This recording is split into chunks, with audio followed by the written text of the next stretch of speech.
जिससे अगर निजात पाना है तो मौत ही उसका इलाज है। और कैंसर क्या है उसके बारे में समझेंगे। कैंसर कहीं पर भी एक कोशिका कैंसरस कोशिका होती है जिसमें अचानक वृद्धि होने लगती है और वो वृद्धि इतना ज्यादा हो जाती है कि वो एक ट्यूमर का रूप ले लेता है। बड़ा सा ट्यूमर का रूप ले लेगा। फिर अंत में व्यक्ति उस ट्यूमर से बहुत तेजी से बढ़ता है, समझ रही है, बहुत ही तेजी से बढ़ता है, इतना तेजी से बढ़ता है कि अंत में व्यक्ति उसमें मर ही जाता है। नगर उटारी से 4 किलोमीटर के दूरी पर फ्लोरोसिस प्रभावित क्षेत्र है। वहाँ पर हम दिनांक 4/1/2017 को सर्वे करने के लिए वास्तव में 40 किलो होता है। हाँ, और फिर इसके बाद आपको ये प्रॉब्लम कब से है? पूरा हड्डी वगैरह सब पूरा एकदम बिस्तर पर ही सब चीज होता है? हाँ सब बिस्तर पर। टोटल काम बिस्तरे पर होता है। हाँ? तो ये कब से इसे आप शुरू में ऐसे ही थे? इससे भी आउट थे। हाँ। बाकी उस समय जब इलाज कराए तो मतलब कुछ साल भर ले कुछ मैंने घर अगना में थोड़ा बहुत रेंग गए थे। अच्छा। उसके बाद फिर करीब 10-11 महीने से हाँ। जब मैंने गिरे से एकदम खटिए पर सब चीज हो रहा है ना। हाँ? तो बताइए 40 साल की उम्र में इनका पूरा एकदम हड्डी सब 40 से कम है। 40 से यहाँ तक कम होगा। देखने से ही लग रहा है कि 40 से, आपको लग रहा है कि 20-25 साल का लड़का है। 20-25 साल का लड़का है और 20-25 साल की उम्र में ही बताइए। अभी तो मेन इनका कमाने खाने का उम्र था। अभी मेन अपना भी है शादी करने लायक। हाँ, मेन अभी तो इनको जो है कमाने खाने का उम्र था। अभी अपना जीविकोपार्जन चलाते हैं बेचारे, अभी से ही बिस्तर पर पड़ गए। बिस्तर पर से उठ नहीं सकते हैं। इनका सब क्रियाकलाप जो है सो बिस्तर पर ही हो रहा है। पैरों से नहीं हो पाता है, कुछ नहीं, सब पैर आपका ऐसी रहेगा। है? बोल पाते हैं? बोल भी नहीं पाते हैं।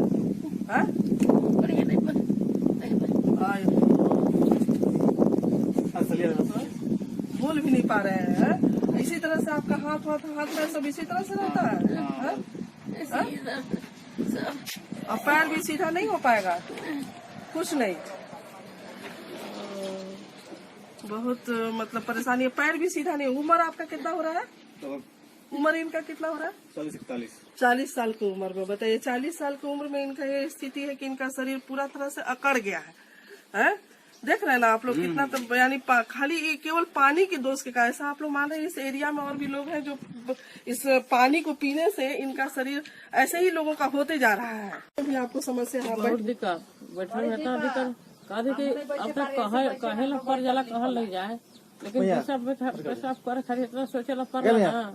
जब कहूँ से कहा ऊंचा देखो तब जाके तो हमारा क्रियाक्रम कर ला पड़ी। अरे तो कोई कहे जो रूम में करम ना शौचालय में बैठे नहीं पा रहे है पीछे को उल्टा दे। बड़ी दिक्कत हमारा बैठे बड़ी दिक्कत हो नाने में मुड़ा का को हो खड़ा भी नहीं हो पा रहे हैं। बस इतना बेसी अब बताइए जब सभी लोग इस गांव के सभी लोग जब इस तरह से हो जाएंगे तो कौन किसका सेवा करेगा? कौन करे? सब अपन सेल्फे कर अपन जाकर के झांके वो अपन जाकर के झांके और तो छटपटा ही ना बाहर मौका पर। हाँ, ये जिंदगी मौत से ज्यादा बदतर है। पानी सबसे ऊपर के घड़ा में हम पानी डालेंगे जो फ्लोराइड वाला पानी है जो आप पीते हैं। सबसे ऊपर में उस पानी को हम डालेंगे। उस पानी को डालिए, थोड़ा सा घड़ा के नीचे छेदा कर दीजिए ताकि पानी आपका गिरते रहे, है ना। इस घड़े के नीचे यहाँ पे छेदा कर दीजिए। फिर उसके नीचे आप कोयला जो लकड़ी के खाना जो बनाते हैं आप लोग, उसका कोयला को ले लीजिए और उसको चूर कर लीजिए। देखिए हम थोड़ा सा लाए हैं। जैसे कोयला को यदि हम इसको चूर कर दें पत्थर से और चूर करके इसमें हम डाल देंगे, ठीक है। और उसमें डालने के बाद हम फिर उसके बाद यहाँ पर नीचे में हम बालू डाल देंगे। इस घड़े में हम जैसे मान लीजिए बालू उठाए उसमें डाले। बालू एकदम बढ़िया स्वच्छ डालिएगा ताकि उसका पानी उपयोग किया जा सके। बालू अच्छा होना चाहिए, बढ़िया एकदम साफ सुथरा फ्रेश बालू होना चाहिए। और उस सबसे नीचे आप जो है सो एक घड़ा रख लीजिएगा जिस घड़ा में आप पानी को कलेक्ट कीजिएगा उसको। तो क्या होगा कि जैसे आप फ्लोराइड वाले जो पानी डाले वो पानी आपका चूते चूते उसमें आएगा, कोयला वाला घड़ा में आएगा। कोयला वाला जो चून किए हैं उसमें से कोयला क्या करता है, फ्लोराइड को सोख लेता है। कोयला का जो चूर्ण है फ्लोराइड को सोख लेगा और उसके बाद फिर वो पानी जो है सो नीचे बालू वाले में आएगा। और बालू क्या करेगा, उसको पूरी तरह से सोख लेगा फ्लोराइड को और एकदम साफ पानी आपका नीचे में गिराएगा। वो उतना उसको पीने से आपका एकदम किसी प्रकार का कोई नुकसान नहीं है। और आपका फ्लोराइड जब सोख ही लिया था आपका एकदम स्वच्छ पानी हो गया। ये एकदम गांव में घरेलू उपयोग के लायक तीनों घड़ा में हमको छेद कर देना। कहा तीनों घड़ा में आपको छेद कर देना है। नीचे में जो घड़ा रहेगा उसमें आप छेद नहीं कीजिएगा, ठीक है। ऊपर वाला घड़ा में थोड़ा सा छेद किए, जैसे इसमें आप डाल दिए बालू हम इसमें डाल दिए, और इसमें हम डाल दिए कोयला का चूर्ण। अभी हम हाँ, जैसे मान लीजिए हम बालू बढ़िया फ्रेश बालू, इसमें आधा से अधिक ऊपर तक हम बालू रखेंगे, है ना। अब बालू से ऑलरेडी बालू हम भर दिए इसमें, और इसके ऊपर हम कोयला का हम चूर्ण डाल दिए, इसमें भी छेदा कर दिए नीचे में। रहते रहते तो वो तो बालू सड़े जैसा हो जाए, निकाल के फेंक दीजिए। बदलाएगा नहीं, बदलाएगा जिंदगी भर जिंदगी में थोड़ा रहेगा, वो बदला जाएगा। 1-2 रोज के बाद मैंने चेंज कर एक 2 रोज के बाद नहीं, कम से कम आपका 5-6 दिन चलेगा। एक सप्ताह बाद एक हफ्ता में भी खराब बालू खराब थोड़ी होता बालू खराब थोड़ी होता है, बालू खराब नहीं होगा। हाँ, और चारकोल है, जैसे हम लोग फिल्टर जो लगाते हैं तो उसमें क्या रहता है, उसमें चारकोल ही रहता है।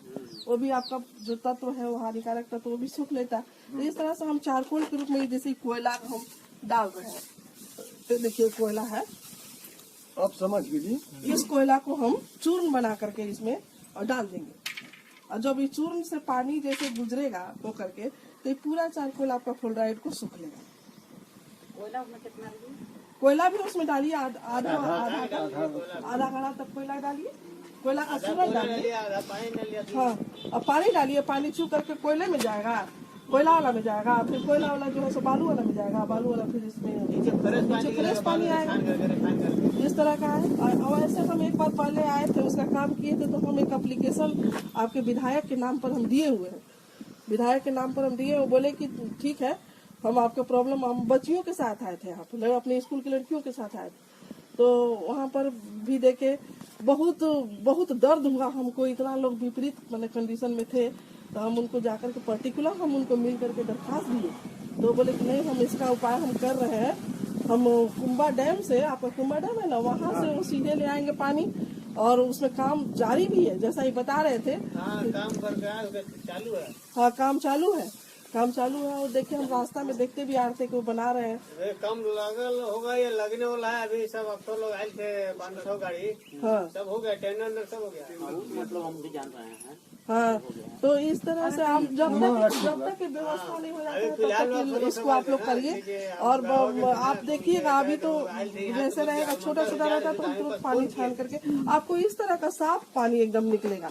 जैसे आपका जो फ्लोराइड वाला पानी है वो एकदम पीला रहता है, आप देखिएगा पीला रहेगा, लेकिन आपका एकदम इस तरह का साफ पानी एकदम निकलेगा, एकदम व्हाइट कलर का पानी। बालू में गिला के बाद बालू में जाने के बाद एकदम पानी वो साफ हो जाएगा, और उस पानी को आपको वो कोयले ही आपको रिफाइन कर देगा। अरे यो तो बात बा कि 4 गो खड़ा रही चाहे 2 गो कोनो हल्ला बाल बच्चा बना तो तो ऊपर रखिए, बाल बच्चा यदि छोड़ देगा, बाल बच्चा सावधानी से बच्चे के पहुंच से ऊपर रखिए, कैसे छोड़ देगा। और ज्यादा आपको डर लग रहा है तो चारों तरफ से आप ईटा से इसको घेर दीजिए, हाँ, ईटा से इसको घेर दीजिए। जान बचाना है तो आप देख रहे हैं ना, जैसे हमारी कितना ये जो है सो इनका उम्र कितना कम है, और इतने कम उम्र में थोड़ा दिखाइए भैया, आप खड़े हो जाइए, थोड़ा सा दिखाइए आपको कहाँ ये है कि चल नहीं पाते हैं, इतना कष्ट आए हैं कि हम ही जानते हैं। हाँ, एकदम कष्ट माया है। देखिए हड्डी कैसे टेढ़ा हो गया है, हड्डी इनका कैसे टेढ़ा हो गया, ये बोल नहीं पा रहे हैं। जैसे आप जो समझे थोड़ा बताइए उसको, कैसे क्या समझे उसमें, कुछ घड़ा वाला बताइए, बोलिए कुछ। घड़ा में इन्हें बताया कि घड़ा चाहिए 4 गो में ऊपरला में पानी रहेगा, उस निचला में कोयला रहेगा, उस फिर निचला में बालू रहेगा, हाँ। अंतिम में पानी निकलेगा, अंत में पानी निकलेगा, पानी जमा होगा। ये बोल नहीं पा रहे हैं, ये जो है फ्लोराइड के कारण ही इनका ये है। देखिए दांत देख रहे हैं आप लोग, किसी का भी दांत सुरक्षित नहीं है, सबका दांत ही हम खाने के काम में उपयोग में लाते हैं, और दांत ही यदि हमारा पूरा खत्म हो जाए, अब आप बता रहे हैं कि नहीं, दांत को जितना ही हम मांजते हैं उतना ही काला निकलता है, दांत जितना ही मांजते हैं उतना ही काला निकलता है। तो ये सब फ्लोरोसिस है, ये सब दांत का। ये बता रही है कि क्या आपका बता रही है कि मतलब बैठने में भी आपको समस्या है, बहुत दिक्कत, बैठने में इतना दिक्कत किया, सब हमारे टोटल तमाम हमारे गार्जियन, मैं आप सबों का हार्दिक अभिनंदन, हार्दिक स्वागत करती हूँ। मैं एक स्कूल की शिक्षिका हूँ। मैंने एक प्रोजेक्ट तैयार किया है जिसका विषय है जैविक खाद एवं जैविक कीटनाशक। आज हम तमाम लोग देखते होंगे कि जनसंख्या बहुत तेजी से बढ़ रही होगी। जैसा आप लोग भी देखते होंगे कि आपके पिताजी के पास यदि 2 कट्ठा जमीन है तो उनके यदि 3 बेटे हैं तो उस 2 कट्ठे जमीन का 3 भाग में बंटवारा हो गया। नतीजा जमीन तो उस तेजी से नहीं बढ़ रहा है जिस तेजी से जनसंख्या बढ़ रहा है। और उस तेजी से जनसंख्या बढ़ने के लिए आप लोग अंधाधुन अपने खेतों में रासायनिक खाद और रासायनिक कीटनाशक का प्रयोग कर रहे हैं। उस रासायनिक खाद और कीटनाशक के प्रयोग से आप लोग देखते हैं, पहले जिस तरह से लोग स्वस्थ होकर के जिंदगी बिताते थे, आज स्वस्थ होकर के कोई भी इंसान जिंदगी नहीं बिता रहा है। सबों के पैर में दर्द, घुटना में दर्द, हड्डी की कमजोरी, अस्थमा, हार्ट अटैक, आज कोई भी इंसान सुखी नहीं है शरीर से, शारीरिक बीमारी से हर कोई ग्रस्त है। यहाँ तक कि माँ के पेट में पलने वाला बच्चा भी बीमारी से ग्रस्त है। तो हम उसी का विकल्प एक बनाए हैं। यद्यपि आप लोग पहले भी खाद बनाते होंगे, लेकिन वो खाद को बनाने में काफी समय लगता होगा। हम जो खाद बनाए हैं उसमें हम गुड़, गोबर, बेसन, मिट्टी और गोमूत्र इसको मिला करके हम खाद बनाए हैं। और कीटनाशक बनाने के लिए हम गोमूत्र लिए हैं, नीम का पत्ता, बेल का पत्ता, धतूरा का पत्ता और अकवन का पत्ता, इन सबों को मिला करके हम जैविक कीटनाशक का प्रयोग किए हैं। अब सबसे पहले हम यह समझेंगे कि इन दोनों में डिफरेंस क्या है, रासायनिक खाद और जैविक खाद में। हम जानते हैं कि जिस तरह से हमारे शरीर को वृद्धि करने के लिए भोजन की आवश्यकता है, ठीक उसी प्रकार से पौधों को भी वृद्धि करने के लिए मुख्यतः पोटेशियम, नाइट्रोजन और फास्फोरस की आवश्यकता होती है। इन तत्वों की पूर्ति करने के लिए हम खाद का प्रयोग करते हैं ताकि पौधे का वृद्धि अच्छे से हो सके। लेकिन जो रासायनिक खाद का हम प्रयोग खेतों में कर रहे हैं, उस रासायनिक खाद में हम जांच कराए तो उसके उपरांत पाए कि उसमें कोई भी ऐसा रासायनिक खाद नहीं है जिसमें पोटेशियम की मात्रा 40 से 50% के बीच में ना हो। यहाँ तक कि नाइट्रोजन की भी मात्रा उसमें 20 से 22% की मतलब प्रतिशत की मात्रा अधिक है। और हमें सिर्फ चाहिए 2 से 3% नाइट्रोजन, 2 से 3% पोटेशियम, मात्र इतनी हमें आवश्यकता है। तो हम जो खा रहे हैं वो एक्स्ट्रा जो परसेंटेज वो कहीं न कहीं हमारे नली में भोजन की नली से होते हुए विभिन्न नलियों में जाकर के उसको ब्लॉकेज कर दे रहा है। फलता आज हार्ट अटैक की बीमारी हो जा रही है, अस्थमा की बीमारी हो जा रही है, कैंसर की बीमारी हो जा रही है, त्वचा की बीमारी हो जा रही है, तमाम प्रकार की बीमारियां हो जा रही है। तो इसी से बचाव के लिए हम जैविक खाद बनाए हैं। इसमें हम गुड़ लिए हैं, गोबर लिए हैं। इस गोबर में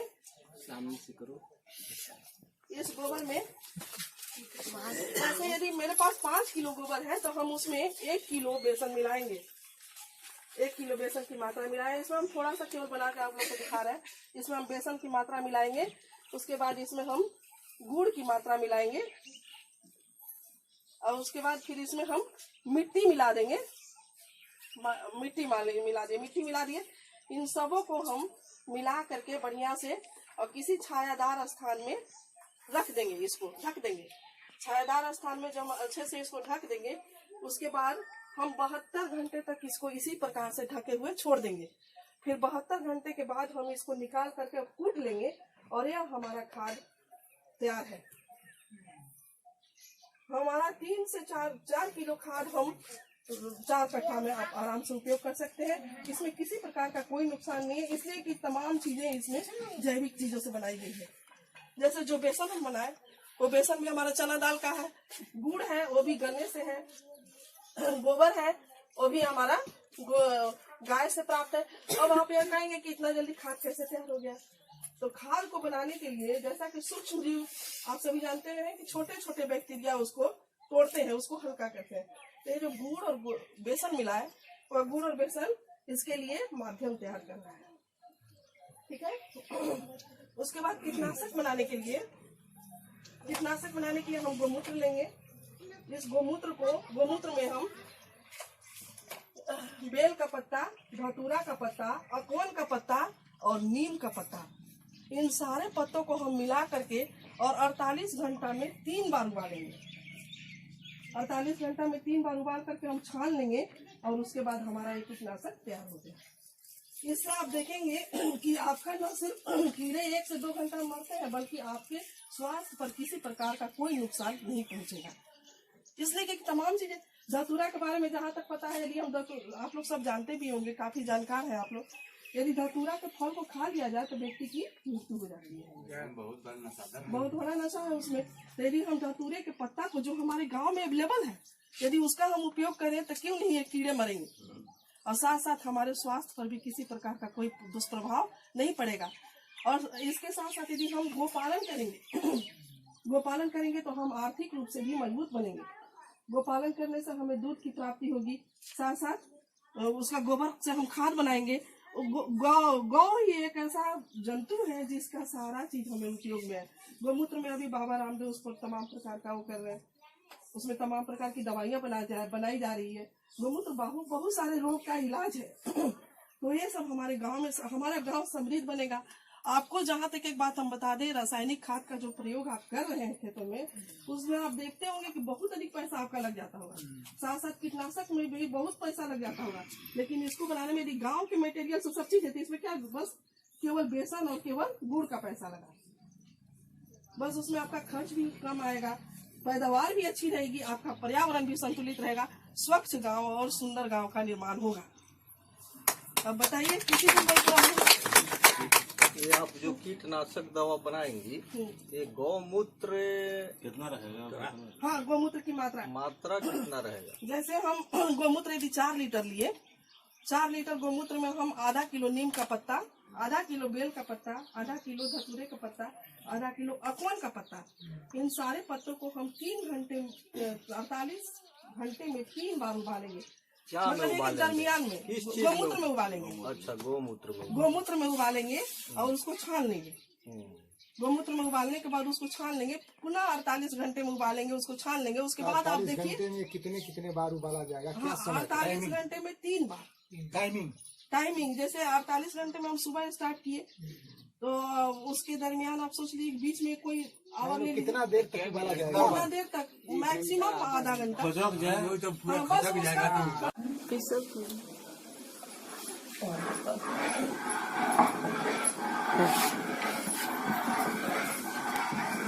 आप लोग क्या कर रहे हैं? हम लोग खाद बनाने के लिए गोबर, गुड़ सब पीस रहे हैं। तो इसको क्यों पीस रहे हैं? ऐसे भी तो डाल सकते थे। ऐसे डालेंगे तो ढेरे दूर में नहीं जाएगा, और इसको पीस के डालेंगे तो ढेरे दूर में जाएगा, चूर्ण हो जाएगा तो ज्यादा अच्छा से मिट्टी में चल जाएगा, मिल जाएगा मट्टी में। अच्छा, इस खाद से आपको कोई फायदा लग रहा है? जो खाद मतलब बना, इससे फायदा ज्यादा है कि हम लोग के पैसा के कम बचाव है, और खेत में डालते हैं अच्छा पैदा भी हो रहा है। अच्छा पैदा होता है हम लोग के। अच्छा पैदा हुआ है? हाँ, बढ़िया। कितना साल से इसका उपयोग कर रहे हैं? इसको 3 साल हो गया हम लोग के घर ही से खाद करके खेत में डालते हैं, खूब अच्छा से होता है। और जो मिलता है खरीद के जो खाद लाते हैं उससे उतना नहीं पैदा होता है, अभी से अधिक होता है पैदा। शहर से दूर भी है जगह, इसलिए लाने में भी बहुत परेशानी होता है, लाने में भी परेशानी है। और ऐसे आप लोग पीसिएगा तो आपका शरीर भी ठीक रहेगा। सही में ही बहुत एकदम चूर्ण बनते जा रहा है। तो इसमें जो है सो आप लोग मतलब ही किए हैं, गुड़ मिलाए हैं, और क्या मिला है? गुड़ मिलाए हैं, गोबर मिलाए हैं, ये सब मिला के सब पीस के खेत में डाल देते हैं। एकदम नहीं हो जाता है, जहाँ 10 कट्ठा में डालना है तहाँ 20 कट्ठा में डालते हैं, तो मिट्टी में सब मिल जाता है, मिल जाता है। और जहाँ 1 बीघा में डालना है तहाँ 2 बीघा में डालते हैं। तो यानी पैसा का आपका बचत भी हो रहा है। हाँ, पैसा के बचत भी है। पैसा बचा के देखिए गाड़ी खरीदे हैं, पैसा बचा लिए तो गाड़ी खरीदे हैं, पैसा गाड़ी आप ही का है। हाँ, पूरे क्षेत्र में मैंने जैविक खाद और जैविक कीटनाशक बना करके लोगों को दिखाया। लोग इससे बहुत प्रभावित हुए और जैविक खाद और कीटनाशक बना करके जो हम विधि बताए थे कि गोबर, गुड़, बेसन और मिट्टी से वो लोग जैविक खाद बनाएंगे। साथ साथ कीटनाशक बनाने के लिए बताए थे कि गौमूत्र में नीम का पत्ता, बेल का पत्ता, धतूरा का पत्ता और अकवन का पत्ता मिला करके कीटनाशक बनाएंगे। तो वो वैसे लोगों ने बनाया है, वैसा बना करके और लोग प्रयोग किए हैं। तो एक ताजा नमूना हम लोग देखते हैं। ये हमारे किसान है, चाचा है, प्रणाम चा। हाँ, तो ये चाचा है, ये हमारे खाद और कीटनाशक बना करके और उसका प्रयोग किए हैं। तो आइए इनसे जानते हैं कि इनका ये गेहूं है। चाचा, आप कितना एकड़ में गेहूं लगाए? 1 एकड़ में है हमारा गेहूं। 1 एकड़ में गेहूं है, ठीक है। बहुत सुंदर 1 एकड़ में है। तो ये बताइए कि आप इसमें कौन सा खाद और कौन सा कीटनाशक का प्रयोग किए? जैविक खाद हाँ, और कीटनाशक हाँ, जो हम बताए जो बताए थे हाँ, उसी का प्रयोग। अच्छा ये बताइए इसमें कितना आपको खर्च लगा है जैविक खाद बनाने में और लगभग जैविक कीटनाशक बनाने में? कितना जैविक खाद बनाने में आपको कितना खर्चा लगा ये बताइए? हम तो गेहूं देख रहे हैं तो काफी अच्छा एकदम। हाँ, गेहूं बहुत अच्छा है और लगभग 1 महीना में पक करके तैयार हो जाएगा। ये गेहूं काफी मात्रा में एकदम काफी विकसित इसका पौधा है। इसका तना देखिए काफी मजबूत है और साथ साथ इसमें जो फल लगा है वो भी बहुत मजबूत है। तो आप जो खाद डाले हैं वो कितना इसमें आपको खर्चा लगा जो मेरे द्वारा बताया गया? 240 रुपया लगा। और कीटनाशक बनाने में तो वो तो फ्री का है, वो तो फ्री का है, उसमें आप गोमूत्र वगैरह का उपयोग किए होंगे। तो आपको लाभ भी बल्कि गेहूं के उत्पादन में आप इसका प्रयोग किया। आपका हम देख रहे हैं कि एक भी कीड़ा ऐसा नहीं है जो गेहूं को खाया हुआ है, नहीं खाया है और काफी अच्छा है। गेहूं भी बहुत अच्छा है और ये जब कटेगा तो काफी मात्रा में कटेगा और इतना सुंदर इसका बाल है, इतना सुंदर इसका गेहूं है कि लग रहा है कि एक भी दाना इसका बेकार नहीं होगा, बेकार भी नहीं है, काफी अच्छा है। और ये इसका पत्ता भी और इसका पूरा पौधा ही अगर देखा जाए मजबूत है, पूरे शरीर से मजबूत है और साथ साथ में इसमें गेहूं का उत्पादन भी काफी अच्छा हो रहा है। तो आपको कैसा लगा ये बताइए? अच्छा लगा। खर्च भी कम हुआ होगा। अगर आप मवेशी पाले होंगे तो उससे आप दूध का उत्पादन भी कर लेंगे, दूध भी हो जाएगा, दूध भी हो जाएगा। साथ साथ में आप पर्यावरण भी एकदम सुरक्षित रहेगा, बहुत अच्छा। तो आगे भी आप इस खाद का